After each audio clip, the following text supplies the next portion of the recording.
I'm still standing at the conference table when Vaughn thanks me for closing the deal. His handshake is firm, his smile practiced. The client just left. $2 million in revenue. The biggest contract our software company has landed in 3 years. My hands are shaking from adrenaline and relief. 6 months of late nights, endless revisions, and client calls that stretched past midnight. All of it finally paid off. Derek gestures to the chair across from him. His expression shifts. Something in his eyes goes flat. He slides a folder across the polished wood surface. Not a congratulations bonus. Not a promotion letter. Termination papers. My name is printed at the top in a clean, corporate font. Effective immediately. The room tilts. My brain scrambles to connect the pieces. I just delivered what he asked for. What the entire company needed. The congratulations weren't real. They were the setup. My mouth goes dry. I look up at him, waiting for the punchline, the explanation, anything that makes this make sense. Instead, he leans back in his chair and says something that makes the firing feel like the smaller problem. You were never getting that commission anyway. They say success is the best revenge, but watching the person who tried to destroy you realize you now own their future?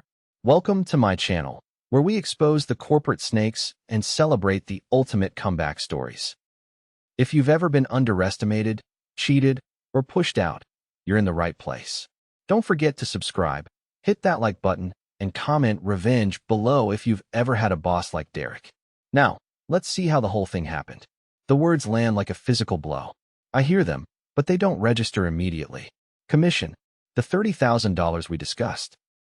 The promise that kept me working through weekends, through my sister's wedding I missed, through every exhausting negotiation with a client who changed requirements weekly. Derek's voice is casual, almost bored.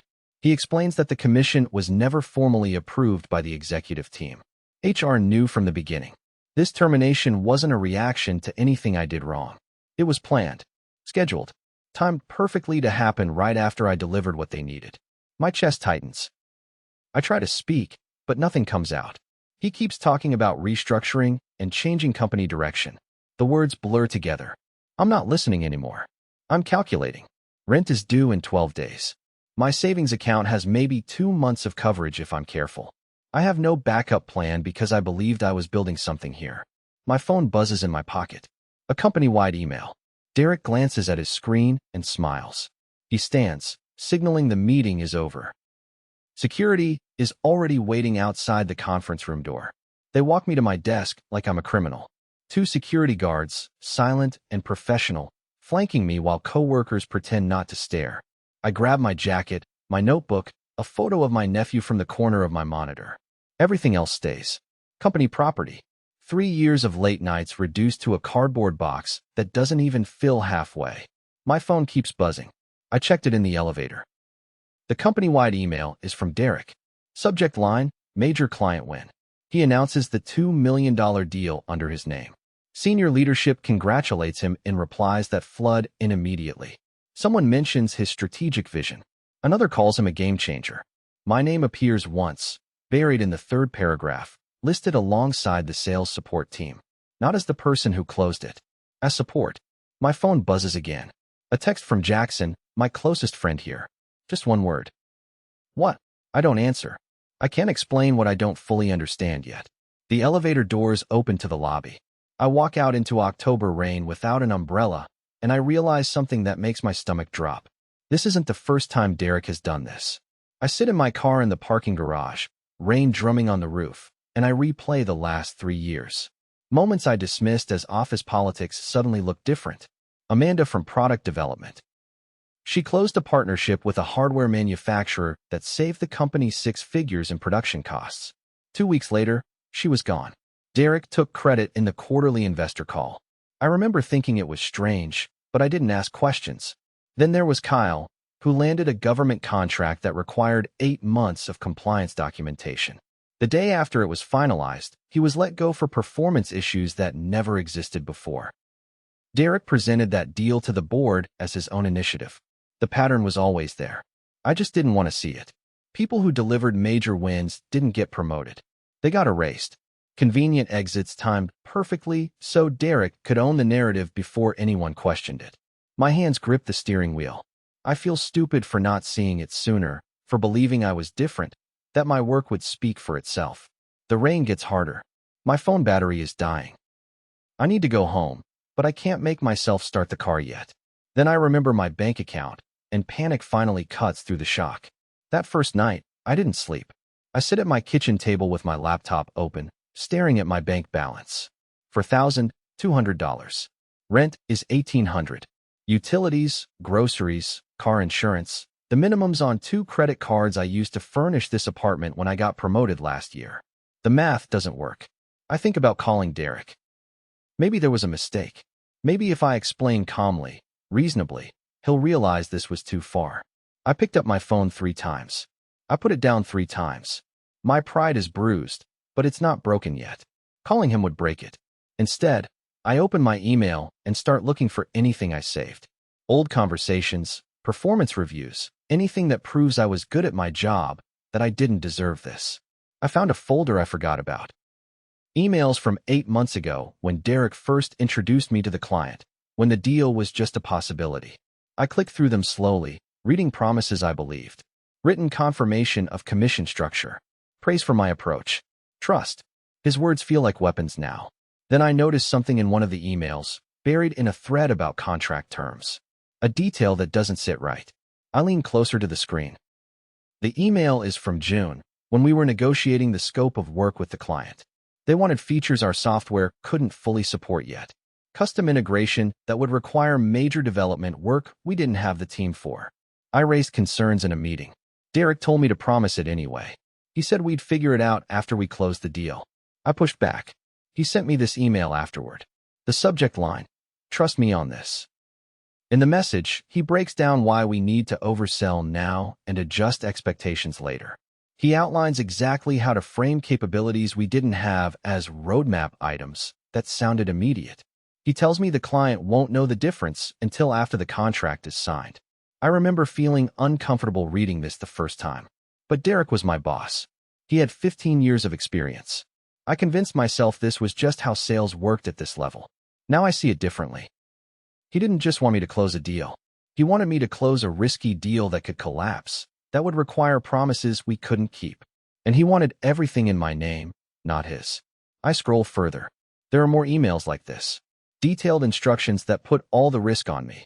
I sit back, my heart pounding. He needed a fall person, and I was perfect for it. I spend the next morning replaying every client call, every contract revision. The deal was shaky from the beginning. The client demanded a product roadmap we couldn't deliver in the timeline they wanted. They needed API integration with legacy systems we'd never tested. I kept bringing concerns to Derek. He kept telling me to focus on closing, that we'd handle the technical gaps after. I thought he believed in our team's ability to execute. Now I realize he just needed the contract signed so he could show revenue growth before the quarterly earnings report. If the client figured out we oversold and couldn't deliver, the fallout would be massive. Broken promises, potential legal action, refunds, reputation damage. And all of it would trace back to me because my name was on every email, every proposal, every call recording. Derek's name appeared only in internal approvals, protected by layers of corporate hierarchy. I was the face of the deal. If it collapsed, I'd be the one who lied to the client. Except now I'm gone. Fired for unspecified performance issues, walking away with nothing. If the deal falls apart, Derek can claim I went rogue, made promises without approval, acted outside company guidelines. I'm the perfect scapegoat. And I can't even defend myself because I signed an NDA the day I was hired. My phone rings. Unknown number. I almost didn't answer. Then I do. It's the client. Vincent Osgood, the CEO who signed the contract 3 days ago. His voice is confused, not angry yet.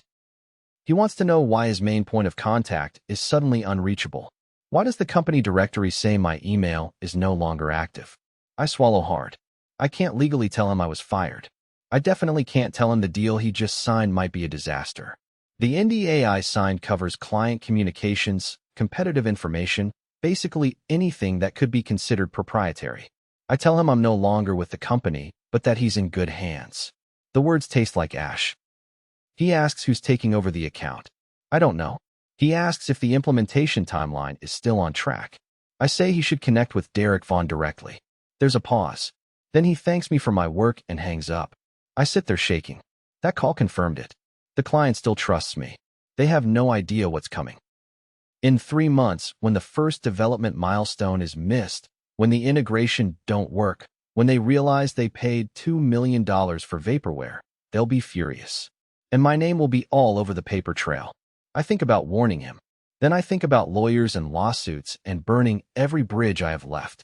I make a decision that feels small at the moment, but changes everything. I stop defending myself. I will stop trying to fix this. I focus on one thing only. Getting stable. I applied to 17 jobs in 2 days. Most are lateral moves, some are steps backward. I don't care anymore. I just need income. My ego, the part that believed I was building a real career, is gone. What's left is survival mode. 3 companies respond. 2 want initial phone screens. 1 wants me to come in immediately. It's a competitor, smaller, less prestigious. They've been trying to break into the same market segment where I just closed the $2 million deal. I took the meeting. The office is in a converted warehouse with exposed brick and standing desks. It feels younger, scrappier. The VP of sales, a woman named Colleen Brady, interviews me herself. She's direct, no corporate polish. She asks why I left my last job so suddenly. I tell her the truth, or most of it. I closed a major deal and was let go the same day. She doesn't look surprised. She says she's heard stories about Derek Vaughn. I won't elaborate. She offers me a position. Senior account manager, not director. $20,000 less than what I was making. No signing bonus. I take it on the spot. I need ground under my feet again. I start Monday. When I leave, I feel something I haven't felt in days. Not hope exactly, just the absence of panic. It's enough. For now, the new job is different from day one. Colleen runs morning stand-ups where people actually say when they're stuck. No one pretends everything is fine. When a deal stalls, the team dissects what went wrong without pointing fingers. It's functional in a way my old company never was. I watch how they operate. Honest timelines. Realistic promises. If they can't deliver something, they say so up front. It's almost shocking after 3 years of polished lies. I keep my head down and work. I rebuilt my confidence slowly, one closed deal at a time. Small contracts, nothing flashy. I'm relearning how to trust my instincts without second-guessing everything. 2 months in, I'm in a strategy meeting when someone mentions my old company. They're struggling with the $2 million client. Implementation delays. The client is threatening to pull the contract. I keep my face neutral, but my heart rate spikes. Colleen notices. After the meeting, she asks if I'm okay. I tell her I'm fine. I didn't mention that I saw this coming. That night, I got a message on LinkedIn from someone I used to work with. Troy Patterson, a developer who left 6 months before I did. He says he needs to talk. We met for coffee. What he tells me makes everything click into place. Troy was blamed for a project failure that wasn't his fault. A client wanted features that required back-end infrastructure we didn't have. Troy told leadership it would take 6 months to build properly. Derek told him to make it work in 6 weeks. Troy tried. He failed. Derek fired him and told the client Troy had mismanaged the timeline. The client sued. The company settled quietly. Troy's name was attached to the whole mess. He couldn't get another job in the industry for a year. Now he works in a different field entirely. He tells me this wasn't isolated. There are others. A pattern of people fired right after delivering major wins or right before projects they were set up to fail on collapsed publicly. Derek protects himself by creating human shields. People who can't fight back because they signed NDAs and need references. I asked Troy why he's telling me this now. He says he saw the news about the $2 million deal. He knows I closed it. He wanted to warn me before I ended up like him. I tell him I'm already gone. He's not surprised. We sat in silence for a minute. Then he says something that changes my perspective completely. The company isn't strong. It's fragile. Built on reputation and smoke. One major failure could collapse the whole thing. I thank him and leave. I don't feel angry anymore. I feel clear. Years pass. Not many, but enough. I stay at the smaller company and work my way back up. Senior account manager becomes director. Director becomes VP. I learn how to lead without lying. How to build client relationships based on trust instead of overpromising. Colleen becomes a mentor.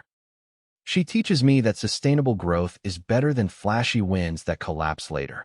I stop checking my old company's news. I stop thinking about Derek.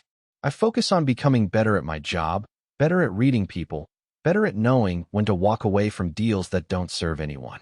My confidence rebuilds, different this time. Not based on titles or salary, based on knowing I can survive hard things and come out okay. Then one afternoon, Colleen asks me to join a meeting I'm not scheduled for. A private equity group is exploring acquisition targets in our space. They want operational insights. I sat in on the call. They're evaluating 3 companies. One of them is my old employer. I keep my face neutral, but inside, something shifts. I haven't thought about that place in months. Now I'm looking at their financials, really looking, and I see what Troy meant. The company is surviving on reputation, not reality. Revenue is flat. Leadership turnover is high. Client retention is dropping. They look stable from the outside, but the numbers tell a different story. The private equity group asks me questions. They want to know about company culture, leadership quality, and operational efficiency. I answer carefully, professionally. I don't mention Derek by name. I don't need to. The data speaks for itself. High employee turnover in sales. Multiple client disputes in the past 2 years. Delayed product launches. After the call, one of the investors asks if I'd be interested in a follow-up conversation. Not as a consultant, as a potential operator if they move forward with acquisition. I hesitate. The idea of walking back into that building, into that conference room, makes my stomach tight. But I tell them I'll think about it. That night, I couldn't sleep again. But this time it's not panic. It's something else. Possibility mixed with old fear. I'm afraid of going back. Afraid I'll feel small again, like I did the day I was walked out by security. But I'm also different now. Stronger. Clearer. I know what I'm worth. The next morning, I told them yes. The process moves faster than I expect. The private equity group does their due diligence. The company is even more fragile than the initial data suggested. Investors are losing confidence. The board is pressuring Derek to stabilize things. He's running out of moves. I negotiate my role carefully. Transparency at every step. No tricks. I earn their trust the right way. It takes months. Meetings, presentations, financial reviews. And then the acquisition is approved. I'm named incoming Chief Operating Officer. Derek doesn't know yet, but he's about to. The announcement is scheduled for a Monday morning. I'm sitting in my car outside the building, the same parking garage where I sat in the rain 3 years ago. My hands are steady this time. I walk through the lobby. Same marble floors, same corporate art on the walls. But I'm not the same person. I take the elevator to the executive floor. The conference room is already set up. Same long table. Same leather chairs. The board is there. The private equity representatives. And Derek. He's standing near the window, scrolling on his phone. He looks older. Tired. When he sees me walk in, his expression goes through several shifts. Confusion. Recognition. Something like amusement. He thinks I'm here for a job interview maybe. Some kind of reunion. He has no idea what's coming. The meeting starts. The lead investor explains the acquisition terms. Derek's smile fades slowly as he realizes he's not leading this meeting. He's the subject of it. His role is being restructured. His equity is being bought out. He'll transition to an advisory position for 6 months, then exit completely. His eyes find mine across the table. He understands now. He tries to recover. He jokes about timing, about markets, about new opportunities. But his voice has an edge. He's panicking. He asks who'll be taking over operations. The investor gestures to me. Derek laughs. Then he stumbles over his next words. Then he gets angry. Derek tries to rewrite history right there in the meeting. He talks about my performance issues, the reasons I was let go. He implies I'm unqualified, unstable. The board members exchange glances. The investor cuts him off. They've done their research. They know about the pattern. The employees let go after major wins. The clients who sued. The NDAs that kept people silent. Derek's face goes red. He looks at me like I orchestrated this as revenge. I haven't said a word yet. I've just been sitting here, watching him unravel. Finally, I speak. My voice is calm, clear. I don't yell. I don't need to. I tell him exactly why he fired me 3 years ago. Not because I did anything wrong. Because I did everything right. I closed a deal he couldn't take credit for unless I was gone. I delivered what he needed, and he couldn't let me stay because capable people make insecure leaders nervous. I tell him he built his career on other people's work, that he survived by creating fall guys who couldn't fight back.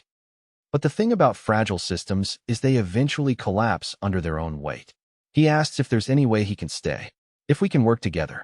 The room goes quiet. I look at him for a long moment. Then I say no, not because I hate him, but because this company needs leadership that doesn't burn people for profit. His contract ends fairly. Severance, benefits, a clean exit. More than he gave anyone else. As he gathers his things, I feel something I didn't expect. Not triumph. Not satisfied, but peace. The first week as COO is harder than I expected. Employees are skeptical. They've seen leadership change before. It never meant real change. I hold one-on-one meetings with every department head. I ask what's broken, what they need, what leadership failed to address. The answers are consistent. Unrealistic promises to clients. Pressure to overpromise and underdeliver. No protection when things went wrong. I start making changes immediately. We review every active client contract. If we can't deliver what was promised, we renegotiate honestly. Some clients leave. That's fine. The ones who stay trust us more. We stop chasing revenue that requires lying. We build systems that reward sustainable growth, not short-term wins that collapse later. It's slow work, unglamorous. But 3 months in, employee turnover drops. Client satisfaction scores improve. The private equity group is pleased. I promote people who were overlooked before. I hired back 2 employees who were unfairly let go, including Troy. He's now leading product development. The company starts to stabilize. Not because of one flashy deal or charismatic leader. Because we built a foundation that doesn't require human shields. I think about the person I was 3 years ago, standing in that conference room, holding termination papers. I wish I could tell her this was coming. That the worst day of her career was actually the beginning of something better. 6 months later, I got an email from Vincent Osgood, the client from the $2 million deal. He's reaching out because he heard about the leadership change. He wants to know if we can revisit the contract. Turns out, after I left, the project fell apart exactly as I predicted. Missed milestones. Failed integrations. His company threatened legal action. My old company settled by refunding half the contract and providing free services for a year. It cost them more than if they'd just been honest from the start. Vincent says he didn't realize I was no longer there until it was too late. He wishes he'd known. I tell him I couldn't have said anything even if I wanted to. NDAs, legal exposure, all of it. He understands. Then he asks if we can start over. A new contract, realistic scope, honest timeline. I bring his proposal to the team. We evaluate it carefully. We can deliver what he's asking for, but it'll take longer than he wants. I tell him that directly. He appreciates the honesty. We close a new deal. Smaller than the original $2 million, but sustainable. Built on trust instead of promises we can't keep. When I sign the contract, I think about Derek. How he would have pushed us to overpromise, to chase the bigger number even if it meant future disaster. I'm glad he's not here. This feels better. Cleaner.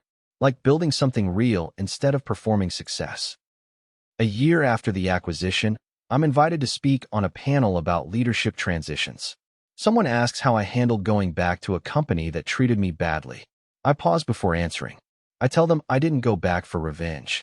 I went back because I finally believed I deserved better, that the company deserved better. Revenge would have meant tearing everything down, hurting people who had nothing to do with what happened to me. That's not what I wanted. I wanted to prove that companies can succeed without burning people. That leadership doesn't have to be about self-preservation at someone else's expense. After the panel, a young woman approaches me. She was just let go from her job after closing a major deal. She asks if it gets better. I tell her the truth. It gets different.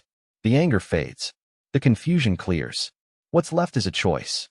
You can let what happened define you, or you can use it to become someone better. She thanks me and leaves. I hope she remembers that. I think about Derek sometimes. I heard he landed at another company, smaller, less prestigious. I hope he learned something. I doubt he did. People like him rarely change. But that's not my problem anymore. My job is to make sure this company doesn't create more people like me. People who gave everything and got erased for it. 2 years in, the company is profitable again. Not because we're chasing flashy deals, but because we built systems that work. Clients renew contracts. Employees stay. The culture shifts from survival mode to actual collaboration. I hired a new sales director. Her name is April Jennings, and she reminds me of who I used to be. Hungry, Talented, eager to prove herself. During her first week, she closes a significant deal. When she tells me about it, I see the fear in her eyes. She's waiting for the rug to get pulled. I take her to lunch. I tell her she's not getting fired. I tell her we don't operate that way here. She looks at me like she doesn't fully believe it yet. That's okay. Trust takes time. 3 months later, she closes another deal. This time, when she tells me, there's no fear, just pride. That's when I know we've built something different. The company isn't perfect. No company is. But it's honest now. People can succeed without wondering if their success will be used against them. I get messages sometimes from people who worked here during Derek's time. They tell me they're glad things changed, that they wish it had happened sooner. I wish it had too. But I also know that change doesn't happen because someone wishes for it. It happens because someone decides to do the hard, unglamorous work of building something better. I'm in the same conference room where this all started. 3 years and 4 months since Derek slid termination papers across this table. Today, I'm here for a different reason. We're closing the biggest deal in company history. $4.3 million. Sustainable, honest, built on realistic promises. The client trusts us because we've never lied to them. The team trusts the leadership because we don't throw people away when it's convenient. I think about the person I was when I walked out of this building with a half-empty box and no plan. He thought his career was over. He thought he'd failed. He had no idea he was just getting started. After the client leaves, my team celebrates. There's champagne, laughter, relief. I stay for a few minutes, then step out onto the balcony. The city spreads out below, lights starting to flicker on as evening approaches. My phone buzzes. A text from Colleen, my old boss who gave me a chance when no one else would. It says, "Proud of you." I smile. I think about sending a message to Derek, telling him I won. That I rebuilt everything he tried to destroy. But I don't, because this was never about him. It was about me learning that my worth isn't determined by people who can't see it. That success built on integrity lasts longer than success built on theft. I put my phone away and go back inside. There's work to do. There always is. But now it's work I believe in. And that makes all the difference. 3 years and 8 months after everything fell apart, I'm sitting in my office when I get a call from an unknown number. I almost didn't answer. Then I do. It's Derek. His voice is different. Smaller. He asks if we can talk. I tell him I have 5 minutes. He tells me he's sorry. That he's been thinking about what he did. That he's in therapy now, working through why he felt the need to sabotage people who worked for him. I listen. I don't interrupt. When he's finished, I ask him one question. Are you apologizing because you feel bad, or because you want something? There's a long silence. Then he admits he's struggling. His current company isn't working out. He's burned too many bridges. He wants to know if there's a place for him here. I tell him no. Not because I haven't forgiven him, but because forgiveness doesn't mean giving someone another chance to hurt you. He thanks me for my time and hangs up. I sit there for a minute, processing. 3 years ago, that call would have destroyed me. Now it's just sad. I hope he figures himself out. But that's his journey, not mine. I have a meeting in 10 minutes. A new hire who's nervous about her first big presentation. I'm going to tell her the same thing Colleen told me. That she belongs here. That her work matters. That she doesn't have to be perfect, just honest. That's the legacy I want to build. Not revenge. Just a place where people can do good work without fear. For years after the firing, I'm invited back to speak at my old business school. They want me to talk about resilience and career setbacks. I almost said no. Then I remember the version of me who thought his career was over, who couldn't see past the humiliation and fear. I say yes. The auditorium is full of students who remind me of who I used to be. Ambitious, hopeful, naive about how cruel corporate environments can be. I tell them my story, not a sanitized version, the real one. I tell them about being fired the same day I delivered my biggest win. About the panic and shame. About taking a lower position just to survive. About the slow, unglamorous work of rebuilding. I tell them that setbacks don't define you. How you respond to them does. That integrity matters more than short-term wins. That the people who succeed by stepping on others eventually run out of people to step on.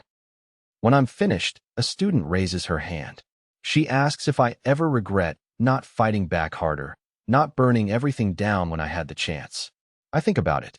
Then I tell her the truth. Burning things down is easy. Building something better is hard, but only one of those things lasts. After the talk, students line up to ask questions. One tells me she was just passed over for a promotion she deserved. Another says her boss takes credit for her work. I listen to each of them. I give what advice I can. Mostly, I just tell them they're not alone, that these things happen, that they'll survive. As I leave campus, I feel lighter, like I've closed a loop I didn't know was still open. 5 years after everything changed, the company went public. It's not a huge IPO, but it's significant. Stable growth, strong fundamentals, a culture people want to be part of. I own equity now, not because I schemed for it, but because I helped build something worth owning. The night before the IPO, I couldn't sleep again. But this time it's excitement, not panic. I think about everyone who helped me get here. Colleen, who hired me when I was desperate. Troy, who told me the truth about Derek when I needed to hear it. April and the rest of my team, who trusted me to lead differently. My family, who supported me through the worst of it, even when I couldn't explain what was happening. The next morning, I'm on the trading floor when the bell rings. It's surreal. 5 years ago, I was sitting in a parking garage in the rain, wondering how I'd pay rent. Now I'm here. The stock opens strong. The team celebrates. I smile and shake hands and say the right things. But what I'm really feeling is gratitude. Not for the money or the title. For the proof that you can survive the worst thing you think can happen to you and come out okay. Better than okay. That night, I went home to my apartment. Same one I've had for years. I could move now, buy something bigger. But I like it here. It reminds me where I started, who I was before any of this. I pour a glass of wine and sit on my balcony. The city is quiet tonight. I think about the conference room, the termination papers, Derek's face when he told me I was never getting that commission. And I realized something. He was right.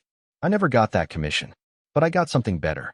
I got proof that I could build my own path. That I didn't need his approval or his company to succeed. That my worth was never tied to whether he could see it. I raise my glass to the night sky. To survive. To second chances. To everyone who gets knocked down and chooses to stand back up. Then I go inside. Tomorrow, there's work to do. There always is. But now it's work that matters. And that's enough. 6 years later, I'm still at the company. Not a COO anymore. I moved into an advisory role, mentoring the next generation of leaders. People ask why I didn't move on to something bigger. The truth is, I like what we built here. I don't need to be bigger. I need something meaningful. Last month, I got a LinkedIn message from someone I didn't recognize. When I opened it, I realized it was from Amanda, the woman from product development who was fired after her major win. She told me she heard about the changes at the company, that she was glad someone finally stopped the pattern. She asked if I'd be willing to get coffee and talk about what happened to her. I said yes. We met at a cafe downtown. She told me her story, how she was let go after saving the company's 6 figures, how she struggled to find work after, how she eventually rebuilt her career at a smaller firm. She didn't seem angry anymore, just tired. I told her I was sorry, that what happened to her was wrong, that if I'd known then what I know now, I would have done something. She said she believed me. Then she asked the question I'd been waiting for. Was it worth it? Going back? I thought about it. I really thought about it. Then I told her yes.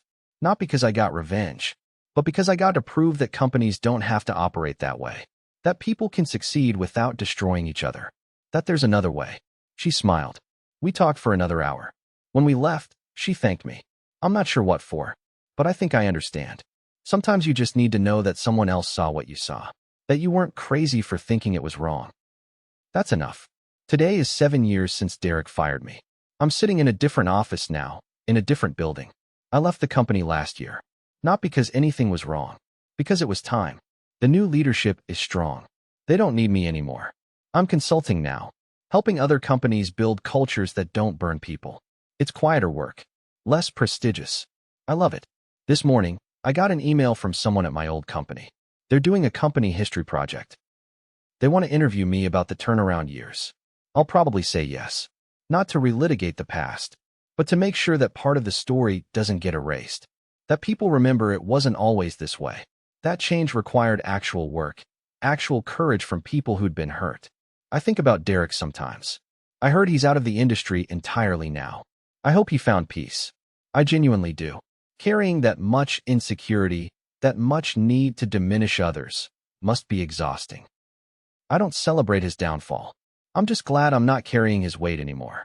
The best revenge, I've learned, isn't destroying the person who hurt you.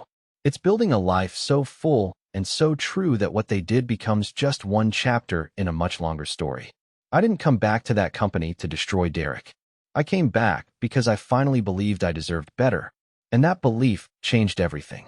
Not overnight, not dramatically, but slowly, steadily, in ways that lasted. Today, I'm free, not because I won some battle, but because I stopped fighting one that was never mine to fight. And that's the real ending. Not triumph, just peace. Finally,